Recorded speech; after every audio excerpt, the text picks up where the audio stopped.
Assalamu alaikum wa rahmatullahi wa barakatuh. Allahun e falenderojmë dhe vetëm nga i falë ndihmë kërkojmë. Të ndershëm vëllezër, sot është data 4 i 4 i muajit Muharrem, domethënë muaji i parë në kalendarin hijri. Para 4 ditëve, do thotë ka qenë viti i ri muslimanëve ose data e hijretit. Duke pas parasysh që ju keni dëgjuar për hijretin, për emigrimin e Muhamedit Islam, unë i kam zgjedh dy sahabe, njëra sahabie, njëra grua e tjetri burr, se si ata janë shpërngulës se kanë emigruar nga Mekka në Medinë. Do të filloj me historinë e parë. Hijreti i Ummu Seleme i vjen shqip nëna e Selemës, sepse është një histori prekse, e ka mërzinë e vet. Ummu Seleme ka qenë ndër gratë e para pas Hatixhes e disa tjerave që e ka pranuar Islam. Mirë po kjo nuk e ka pranuar vet, po e ka pranuar edhe bashorti i saj Ebu Seleme. Të dy, do të thonë, burrë e grua e pranojnë Islamin duke qenë në Mekë. Ata përjetuan shumë mundime, shumë vuajtje, sikur që përjetoi Muhamedi sallallahu alaihi wasallam me vite të tëra. Pse? Për shkak të besimit të tyre. Në momentin që pranuan Islamin, ata u persekutuan, u nënçmuan e kështu me radhë.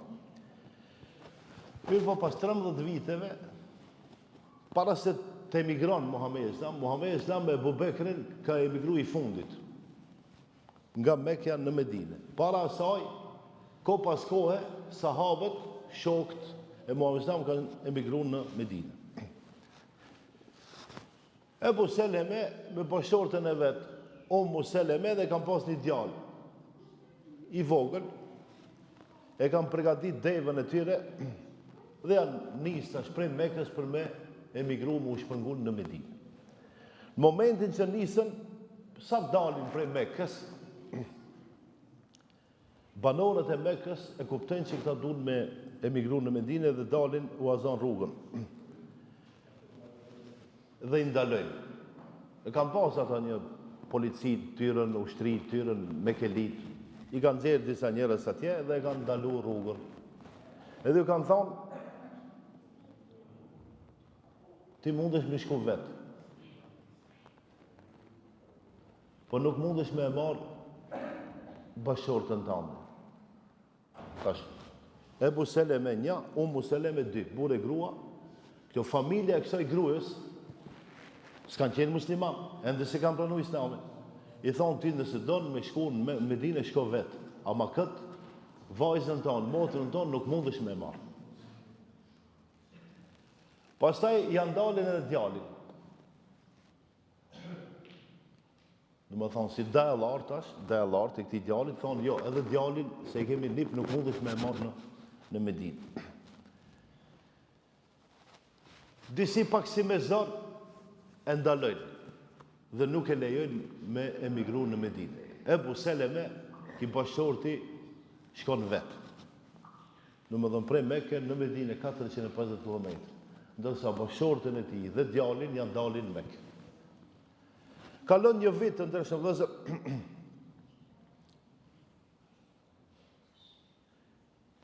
Ummu Seleme tregon historinë e vet dhe thot: çdo ditë kam dalë jashtë Mekës nga mëngjesi deri në mbrëmje. Kam qajt, jam mërzit. Thot kjo ka vazhdu një vit. Se burin në Medinë, unë me djalin vetëm në Mekë. Mirë po një ditë, pas një viti, një prej burrave të Mekës e pa Ummu Selemen duke qartë, duke u mërzit, edhe tha, a nuk ka ndonjë njeri të mirë nga fisi janë, që e shef këtë grua duke u maltretuar dhe duke qartë dhe duke u mërzit, e që nuk ndërmerr ndonjë masë që kjo shkon të bashorti vetë në Medinë. A nuk keni mëshirë, thot, për këtë grua, sepse keni nda këtë grua nga burri i saj dhe nga djali i saj. Atëra e familja e vendosën dhe e liruan, e lënë të lirë, edhe ja këthian edhe djalin. Do më thonë, edhe këtë gruan e lënë të lirë, edhe djalin e saj e lënë të lirë. Por kishte një problem tjetër. Me cilin të thonë tash, Seleme prej Mekë në Medinë. Tash ka aeroplana, ka trena, ka vetura, ka taksi, gjithë shka, në dispozicion. Mirë për atë kohë, s'ka pas vetëm deve, kuaj. Kjo e vetë me grua, me djalin e vetë i vogël. Mirë po kjo e vendosë, thotë, unë ka mu nisë, pasi mu ka ofru mundësia, nuk mundem me duru më këto. Në Mekë nuk mundem me jetu asë një ditë, thotë, ka mu nisë dhe ka me emigru, ka mu shpëngull në Medinë. Të ndërshë vëzër, sa doli nga Mekka, rrugës e takoj një prej sahabeve me emrin Uthman ibn Talha radiallahu anhu. Ai ka pas punë të veta dhe realisht habitet kër e shef vetë këtë gruan me djalin e vogël e thot ku je nis? Do më thonë i afrohet për të ndihmu. Ai thot jam nis të shkoj të buri im, të bashorti im në Medinë, të Ebu Selem. Po thot, veç veta, a keme pas mundësi ma arrit Medinë, 450 kilometra, shkretir, nxeft, jo, ndoshta ushqim të mjaftueshëm, jo. Thot e kam Zotin edhe këtë djalin që e kam me vetë. Atëherë, Uthman ibn Talha radiallahu anhu, thot, nëse pajtohesh, viderin Medinë unë. Kritë punë të mija i lanë, viderin Medinë që më stjes vetë. Ajo, unë Seleme pranon, s'ka problem. Mirë po të regon e vazhdon historinë dhe thot, sa herë që e mindalë, se Uthman ibn Talha me devën e vetë ka jetë disa metra para. Ndërsa, Seleme me djalin e vetë më mbrapa. Thot, kur ndalëshim dikun me pushu, tha i këtë largë dikun. Asë njëherë, thot, s'mi ka lishu sit me më pasi, bile kush jam. Dhe më thonë kjo të dërshë vëzër, pasi që kanë arrit Medinë, Uthman ibn Talha radiallahu anhu i ka të regu, thot, buri joto në taj e shtëpi. Edhe kjo shkon takohën. Mirë po, pas disa ditve, Seleme, edhe ka thonë një fjallë dhe ka thonë kështu. Nuk kam pa njeri më fisnik. Nuk kam pa njeri më fisnik se Uthman ibn Talha radiallahu anhu gjatë këti udhimi. Më thonë njeri më të moralshëm dhe më fisnik dhe më të mëshirshëm nuk kam pa se Uthman ibn Talha radiallahu anhu. Dhe të shëm vëzër, do në thot emigrimi nuk ka qeni lehtë. Duke pas parasysh që 4 ditë kemi ba pas hijretit. Sot të kësaj dite vazhdojnë njerëzit të bëjnë hijret. Dikush bën hijret për një martesë, dikush bën hijret për probleme financiare, ekonomike, nuk ja del tu e ka nevojë me shku dikun tjetër. A më e keqja kur dikush bën hijret me ik nga familja e vetë. Edhe ik, bash ik nga baba e vetë dhe nga nana e vetë. Pse se ma atë dvetën, ma atë matematikën e vetë dhe ma atë fjallorin e vetë, thot nuk durohet baba ma. Dhe me thonë djali ka mo 17 vjetë, 18 vjetë, 19, 20 vjetë, nuk mundet me duru baban e vetë dhe nanën e vetë edhe ik. Pse sa i mendon se ka me gjetë ma mirë diku. Fatkeqësisht, hijretu i lejuar, po, nuk ta lejojnë fejnë, nuk ta lejojnë kambin, nuk ta lejojnë mësimin, ku e du, lloj shmërit problemeve. Shkon bën hijret me një vend ku i ketë lejuar. Hijretin do njëherë ta mundëson martesa, edhe hijretin ta mundëson do njëherë problemi financiar dhe ekonomik. Mirë po ka disa tri dhe treja që hijretin e ke shkuptu. Djali i ri, me qenë si u ka mush mendja, me dalë në Evropë, diku në Amerike, në kudo që shkon. Vetëm se s'mundet me dëru familjen e vetë, o gabim. Ai nëse nuk ka mundësi me dëru babën e vetë, para me ndoje, a mundet me dëruaj atë shefin atje kur ta obligoje, kur ta detiroje. Kur ti thote këtë bane, këtë mëse banë, këtë preke, këtë mëse preke. Të ndeshëm vëllezër, kjo është realiteti janë, a janë shumë, a janë pak këta djemë dhe vajzat, inshallah janë pak. Mirë pa, ka për këtire, ka për këtire. Të ndeshëm vëllezër, hijreti është sakrificë në vetë vete. Nuk është lehtë. Njeriu me lënë tokën e vetë, me lënë familjen e vetë dhe me shku në një vend të panjohshëm. Mirë po, hijreti në vetë veti është sakrificë. Se dita, ai që bën hijret për hir të Zotit, nuk ka nevojë të mërzitet shumë se Allahu subhanahu wa taala, nëse ne sakrifikojmë për Zotin, vallahu, Allahu ka më na kthime të mira. E treta, pas secilit durim vjen fitoria. Seleme ka duru një vjet ka qajt, se edhe djalin e kanë marrë Mekë si ka po, edhe burin që ka shku në Medinë nuk e ka po, një vjet. Mirë pa Allah subhanahu wa taala, pa shumë mërzijave, pa shumë problemeve, gajleve, ja mundsoj të shkon dhe të takon edhe djalin e vet, edhe bashortin e vet. Edhe e katërta si dobi nga kjo histori e shkurtër, ose të gjithë ne si familje muslimane që jemi, duhet të qëndrojmë të fort në lloj-llojshmërinë e sprovave që kanë mundësi me na godit, ose me na ndodh. Historinë e ditë, të ndeshëm vëllezër që kam dhënë për ju, është historia e Suhejbe Rumit. Suhejbi nga Roma.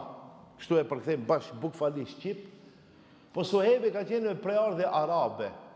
S'ka qenë romak. Ka qenë me preardhje arabe nga Mosuli, nga Iraku. Në Irak e keni një qytet Mosul, i ka mbi 2 milion njerëz tash. Dhe në ata luftrat e mëhershme që kanë ndodhur, e kanë kap rob perandoria romake, ushtria e romakëve e kanë kap rob, më shumë se 10 vite ka qenë rob. Po disi ja bën dhe kthehet.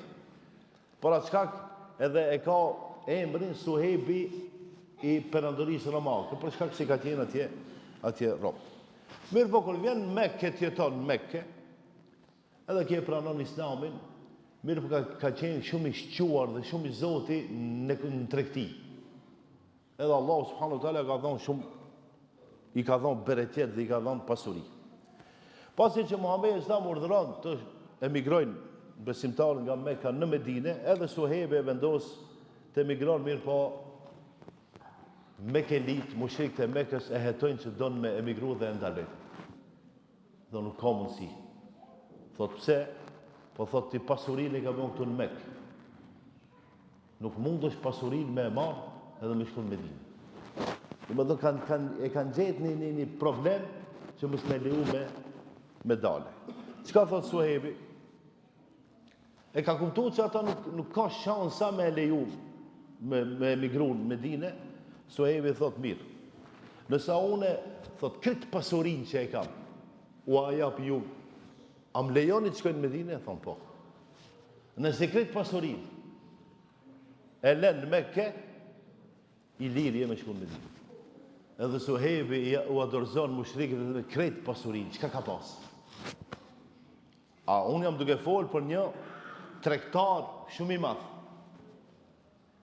Tash, një krahasim, për shembull, si shembull po them. Mos o paku 100 milion euro. 100 milion euro, apo do me shkuti prej Shkupit në Sofi, ta zonë, se ku e di unë, në Berlina. Ku do më emigru, po. Pasurit 100 milion, dorëzoj këtu dhe shko.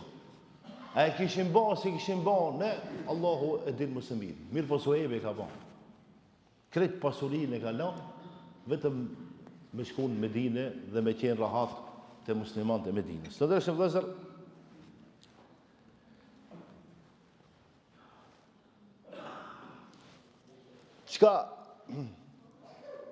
Çka nënkuptoj nga kjo, do me thonë, a feja pasuria, një mësim të nxjerrim nga historia e Suhejbit shkurt. Feja është më e vlefshme sa pasuria. Tash edhe feja, edhe kambi, edhe disa tradita, edhe familja, nuk hipën për pasuri. Pasuria shkon e vjen. Ama feja, kambi, familja, shumë punë e madhe. Edhe nuk guxojmë ne me shkel këta për ma arrit një pasuri. Sa do që është? Se ka njerëz shumë të pasur, mirë të paknaqur janë këtë botë. Vallaj. Jo gjithë çka o pasuria. Ka njerëz që janë me një këtë thamë pasuri të mjaftueshme, ndoshta nuk I del rroga në mujt, ama janë shumë të kënaqura, të gëzuara, të buzëqeshura. A ki dika tjetër ndoshta me miliona ka, po disi nuk on rregull, nuk on mirë. E dyta, Allah subhanahu wa taala nuk e humb shpërblimin e askujt nëse sakrifikojnë për të. Allahu atë që e kanë humbë në Mekë, o e ka dhonë në Medinë. Shumë sahabe e kanë dhonë pasurinë e tyre në Mekë dhe kanë emigru, janë shpërngull në Medinë. Ama të gjitha që e kanë vazhdu punën e tyre. E treta, muhaxhirët, ata që emigrojnë për hir të Zotit, gjithë shka lanë për hir të Allahu subhanahu wa taala. Dikush e let shpirtin e vet, dikush e lën pasurinë e vet, e sa njerëz kanë pas probleme të këtij lloji, mirë po nuk janë dorëzuar. E kanë lënë edhe pasurinë, e kanë lënë edhe trupin dhe shpirtin e tyre dhe kanë rrahë shehid dhe kanë vdekur. Edhe e katërta të dërshëm vëllezër, fitimi I vërtet nuk matet me ari dhe me argjend, edhe me euro, edhe me dinar. Po me çka matet? Për matet se Allahu është I kënaqur me na. E inshallah Zoti të gjithë vëllezërit tonë dhe motrat tona kudo që janë në përbot, kanë emigruar, janë shpërngull. Inshallah Allah I ruan. Inshallah Allah I udhëzon, nëse janë të udhëzuar, inshallah Allah I përforcon udhëzim. Pa ata një punë duhet me ditë, nuk guxojnë mu largu nga vendlindja nëse kanë lind këtu, po edhe nëse kanë lind atje. Prindërit e tyre kanë detyrë dhe obligim të mësojnë fenë, të mësojnë gjuhën, të mësojnë traditat. Edhe të tregojnë se ku I kanë rajt, që mos të harrojnë ndonjëherë të vinë na vizitojnë. A nëse duan na vizitojnë janë të mirëseardhur, edhe në vendin tonë, po edhe kudo që shkojnë. Ka që ishte ajo që e kam përgatitur për ju, por duke pas parasysh që ki muaj Muharrem e ka ditën e Ashureve. Ajo vjen dita e 10. Unë në kalendar këtu e kam I 4 sot është. 19 qershor I 4 I viti 1448 Hijri. Me 10-in është mirë ma agjeru. Pse? Se kur janë shpërnguar muslimanët në Medinë, ka pas jahudi, ka pas hebrej në Medinë. Ato kanë agjeruar ditë. Muhamedi sa më thotë, pse agjerojnë këta? Thotë, këta agjerojnë për shkak se Musa a.s. sot ka shpëtuar nga ushtria dhe komandanti I tyre faraoni. Thotë, po ata nuk kanë dashuri më të madhe sa ne për Musa a.s. dhe ka urdhënuar që edhe muslimanët të agjerojnë. Mirë po jo fars. Mos të keq kuptohemi. Më thonë sunet prej suneteve. Kush do të më agjeru, sipas kalendarit matematikës time I bën dita e enjte. Dita e enjte është dita e 10 e këtij muajit. Mirë po, sipas sunetit dhe traditës Muhamedit Islam, që mos I përngjajmë tash ative, ato një ditë nuk prish punë dhe një ditë më agjeru. Mirë po, më e mira është më agjeru ditën e 9, I vjen në mërkur, ditën e 10 e enjte dhe ditën e xhamo, do të thoni I 11 I vjen, 3 ditë rend. Mundi 3 ditë, mundi 2 ditë, mundi 1 ditë. Po mundi dhe hiç. Por një problem tjetër e kemi, ai që agjeron nuk guxon më marr me ata që nuk agjerojnë. E kemi një lloj muhabetin e tja sa gjërana. E thot valla ja, gabim pas ke ban. Do më thonë, unë jam të agjeru. Po mirë dhe të agjeron, tash a fars, kjo nuk o fars. E pse më kushton mu? A ma di gjendjen mu? Shembull si kam unë, kam shteqera, kam indirën larta, kam një gajla, një problema, kam një udhtima. Si të cili për vete. Me qenë sa o fars, moj Ramazan, është mirë me këshillu njëri tjetrin. Se për fars më të më beti.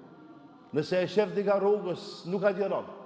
është mirë me da, është me thonë, vallaj, nuk e shof mirë këtë. është mirë në këshill të mirë të butë. Ama për sunete, nuk kanë rregull ne mu ballavaçu me muhabet se kush agjeron dhe kush s'agjeron. Inshallah, më keni kuptu mirë dhe drejt. Inshallah Allah na uzon e të gjithë së bashku në xhenet nacion. Assalamu alaikum wa rahmatullahi wa barakatuh.